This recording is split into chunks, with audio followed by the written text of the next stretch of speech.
Hoy os llevamos a uno de los episodios más oscuros y fascinantes de la historia de Estados Unidos, los juicios de las brujas de Salem.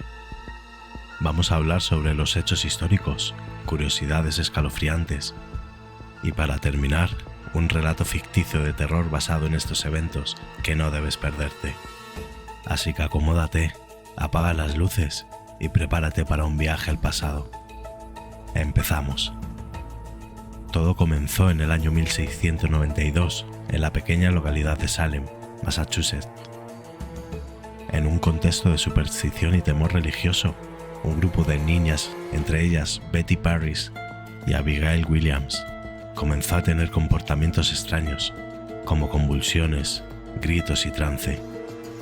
Estas conductas, que no podían ser explicadas por la medicina de la época, fueron rápidamente atribuidas a la brujería.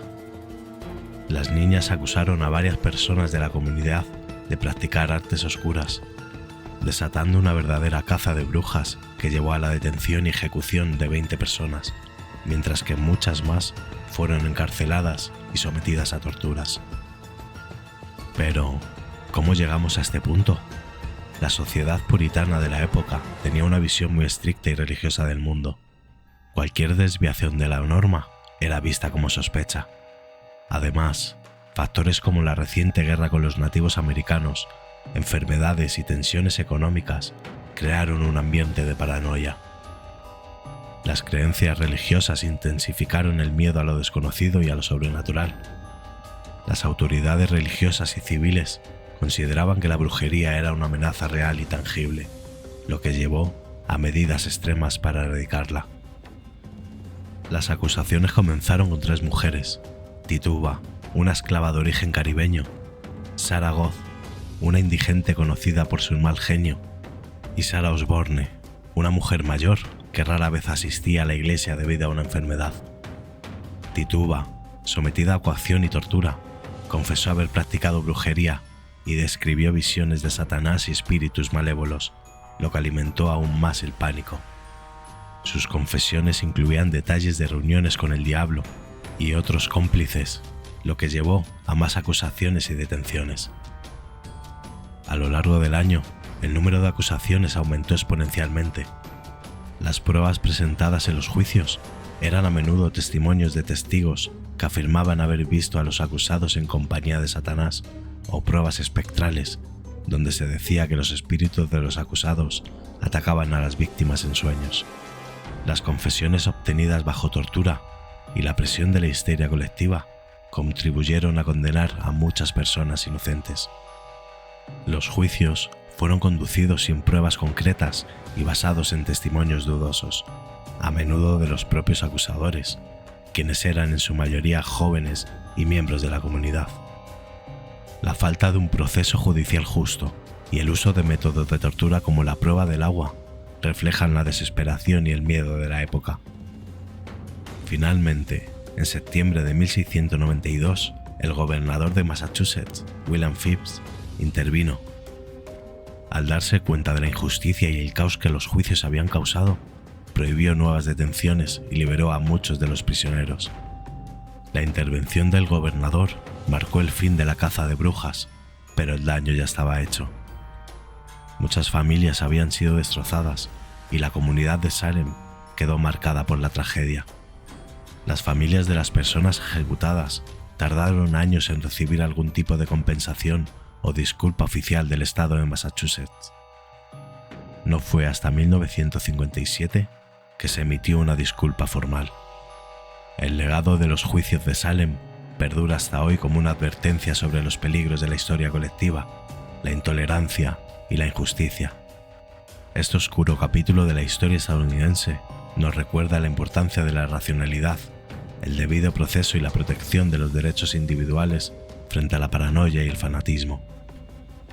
La memoria de las víctimas y las lecciones aprendidas de este episodio siguen siendo relevantes en nuestra lucha contra la injusticia y la discriminación en todas sus formas. Ahora que conocemos los hechos, vamos con algunas curiosidades espeluznantes sobre los juicios de Salem. Y no te vamos a pedir el like ni que te suscribas y que el karma actúe. Como en Salem. ¿Sabías que una de las principales acusadoras, Abigail Williams, desapareció de los registros históricos después de los juicios? Nadie sabe qué pasó con ella. Abigail Williams fue una de las figuras centrales en los juicios de las brujas de Salem. A la edad de los 11 o 12 años, Abigail, junto a su prima Betty Parris, comenzó a mostrar síntomas de comportamientos extraños que se interpretaron como signos de posesión demoníaca. Estas niñas fueron las primeras en señalar a miembros de la comunidad como brujas. Sin embargo, después del frenesí de los juicios, Abigail desapareció completamente de los registros históricos. No hay documentos que expliquen su destino posterior, lo que ha llevado a muchas especulaciones y teorías sobre qué pudo haberle sucedido. Algunas teorías sugieren que pudo haber cambiado su nombre y comenzado una nueva vida en otro lugar, debido a la vergüenza y el estigma asociado con su papel en los juicios.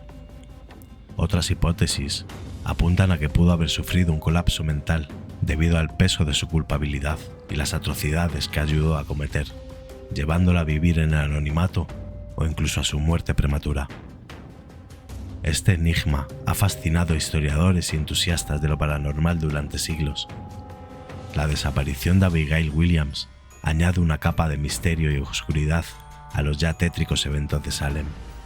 Su destino sigue siendo uno de los grandes misterios sin resolver de la historia estadounidense, y su figura perdura como un símbolo de la histeria colectiva y las consecuencias devastadoras de la superstición descontrolada. La prueba del agua fue uno de los métodos más crueles e irracionales utilizados durante los juicios de brujas, no solo en Salem, sino también en otros lugares durante la época de la caza de brujas en Europa. Este método se basaba en la creencia supersticiosa de que el agua, como elemento puro, rechazaría a los cuerpos impuros y malvados, como los de los brujos y brujas. El proceso de la prueba era brutalmente sencillo y aterrador.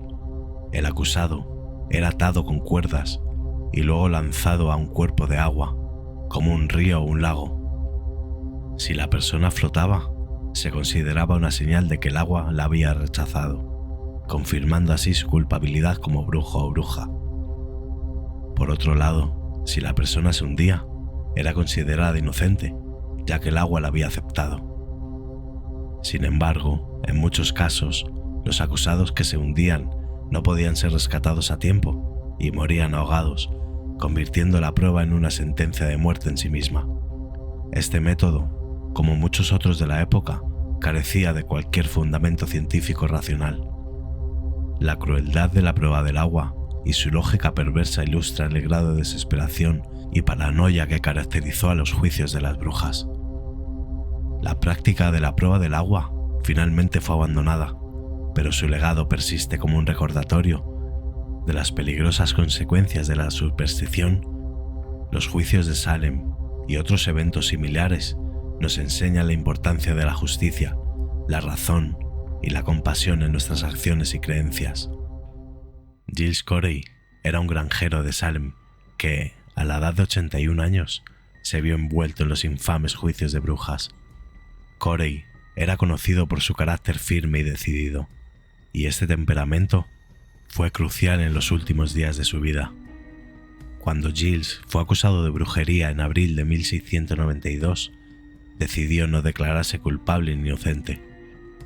Su negativa a entrar en una declaración formal se debió a una táctica legal.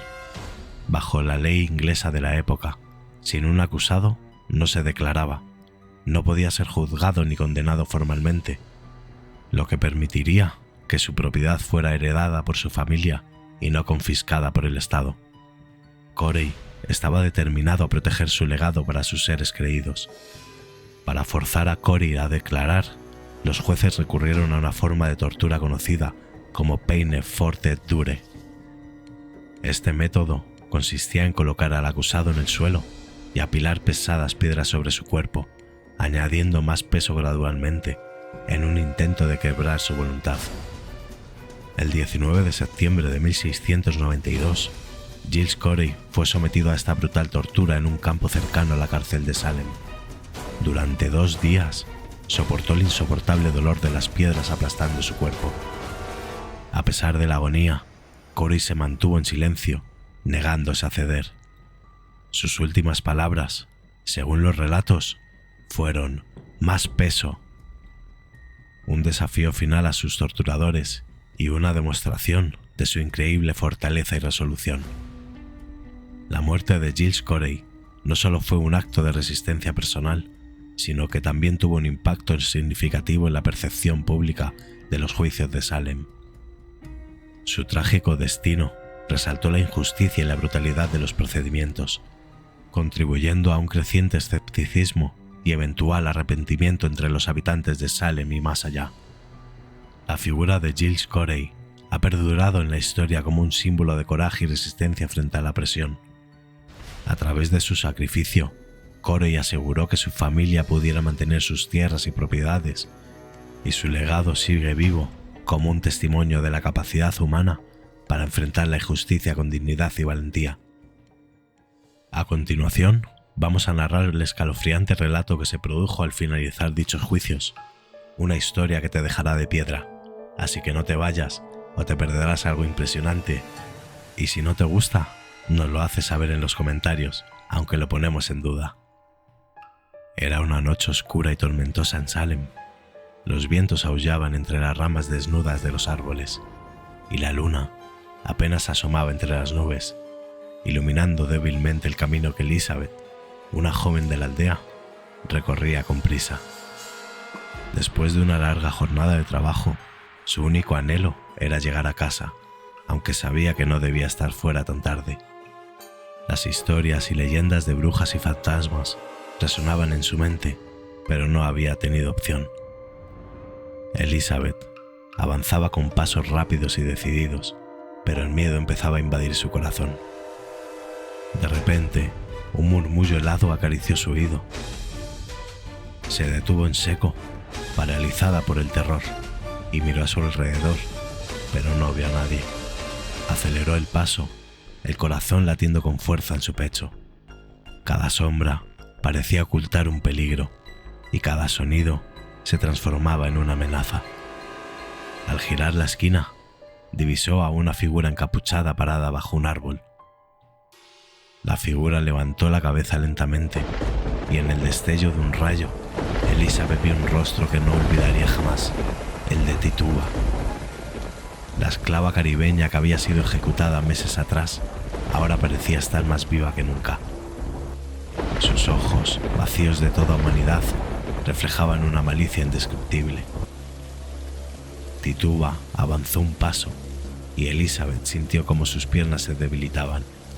Con una voz que resonaba como un eco de ultratumba, Tituba dijo: «Ellos pensaron que me habían silenciado, pero he vuelto para vengarme».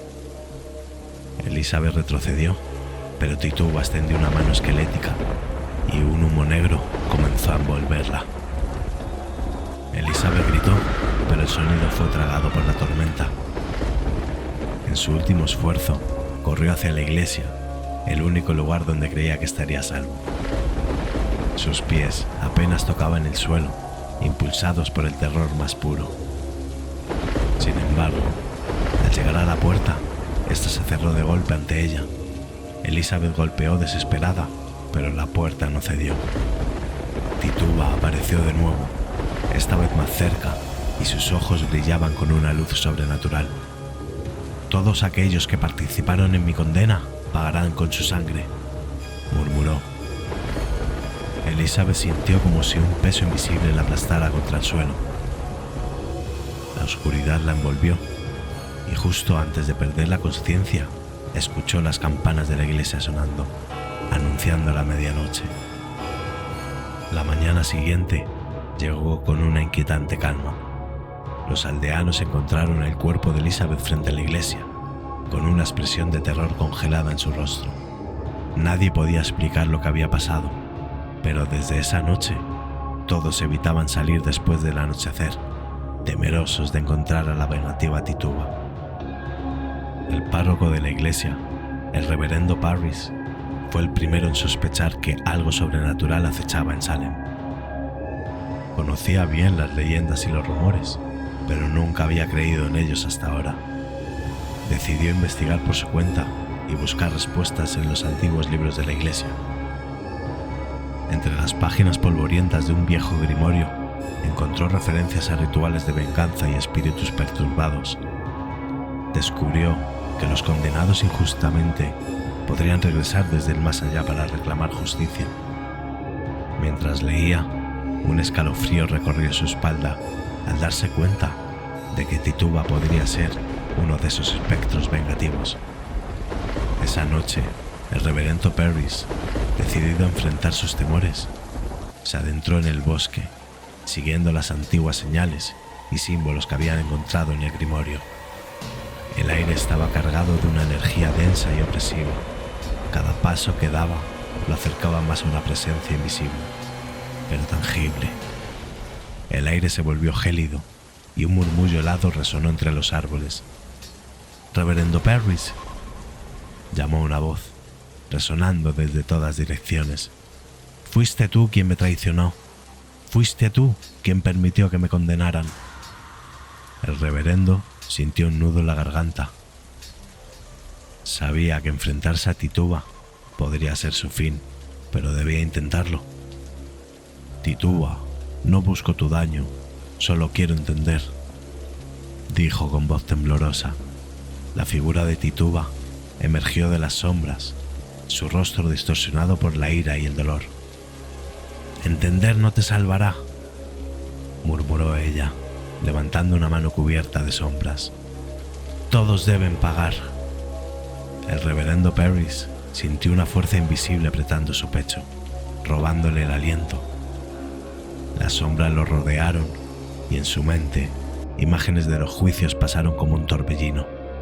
Vio a las niñas acusadoras, a los jueces, a los aldeanos, todos con rostros de miedo y odio. La injusticia y el terror que habían sembrado se materializaban ante sus ojos. «Por favor, detente», suplicó el reverendo.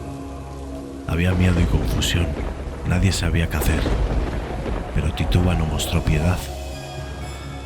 «Yo conocí el miedo y la confusión, ahora es vuestro turno». Las sombras se cerraron aún más y el reverendo cayó de rodillas, luchando por respirar. En ese momento, una luz brillante emergió de la oscuridad.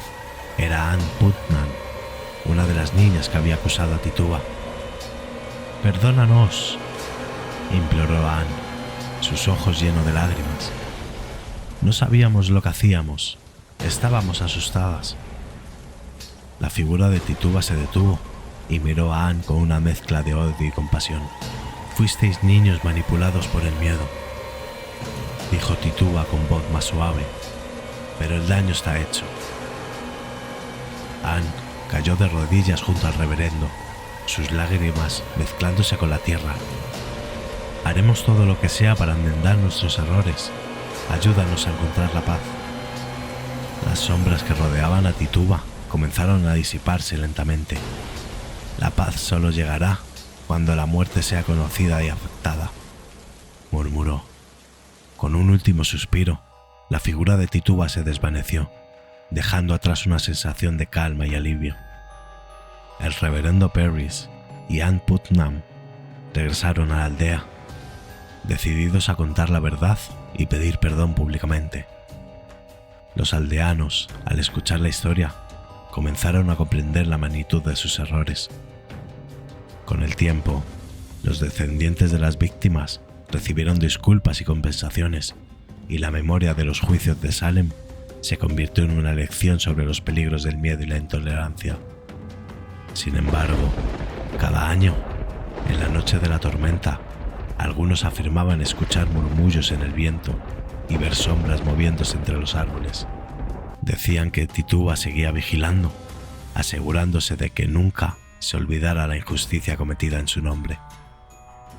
La leyenda de Tituba y los juicios de Salem perduró, no solo como una advertencia, sino como un recordatorio de la capacidad de la humanidad para aprender y redimirse, pero también como una lección de que las heridas del pasado, aunque puedan sanar, nunca desaparecen del todo. Y así, en las noches oscuras y tormentosas, la historia de Tituba sigue viva, resonando en los corazones de aquellos que escuchan el viento susurrar su nombre. ¿Tienes otros temas o historias que te gustaría que narrásemos en los próximos episodios? Queremos saberlo. Déjanos tus comentarios y sugerencias abajo, porque en Sereno en Misteria siempre hay un rincón oscuro que explorar.